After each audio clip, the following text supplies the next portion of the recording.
Në qershor, ndërsa shumica e qyteteve bregdetare janë duke mirëpritur turistët, Ulqini ende përpiqet të ngrejë shepenat. Ish kryetari i komunës Ulqinit dhe kreu lokal i lëvizjes qytetare Ura, Omer Bajraktari, deklaron prerazi, nuk ka qenë kurrë më keq nga pavarësia e malit të zi. Sipas tij, infrastruktura komunale dhe ajo rrugore janë të papërgatitura, ndërsa përgatitjet për sezonin veror kanë dështuar pothuaj në çdo drejtim. Ai fajson si qeverinë lokale ashtu edhe atë qendrore, duke theksuar se mungesa e investimeve, abuzimi me administratën dhe politizimi kanë lënë Ulqinin në një gjendje të përçudnuar. Gjithçka është lënë në dorë të kujtimeve të vjetra të turistëve.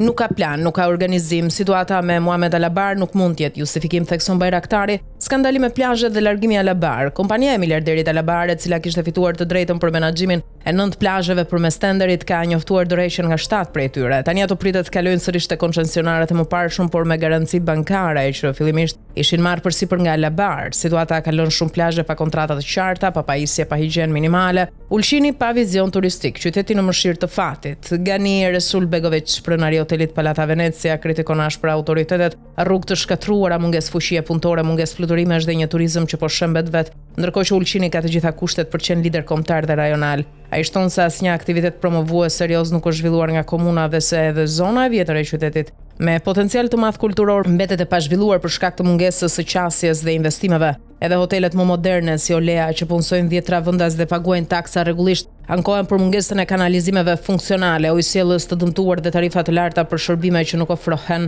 Uji nuk ka presion, kanalizimi është i papërfunduar dhe nuk kemi as kontener për mbeturina, ndërkohë që na ngarkojnë me tarifa të majme, shkruan drejtori ekzekutiv i hotelit Olea Jovica Franeta. Autoritetet lokale justifikohen kemi aktivitete. Drejtori i organizatës turistike të Ulqinit, Kazim Hodzic, thotë se janë organizuar evente si My Fest, koncertet e Era Istrefi dhe Amadeus Band, edhe se janë pritur operator turistik nga Belgjika, Gjermania dhe Kosova. Megjithatë pranon që nuk ka pasur takime të rregullta me operatorët turistik dhe se është planifikuar një takim përpara fillimit të sezonit për koordinim të aktiviteteve. Ulqini, qyteti me potencialin më të madh turistik në Mal të Zi, po përballet me kolaps institucional dhe neglizhencë të qëllimshme. Në një zonë me shumicë shqiptare, mungesa e investimeve dhe largimi i partnerëve strategjik si Alabar rrezikojnë ta kthejnë qytetin në një destinacion të dështuar sezonal.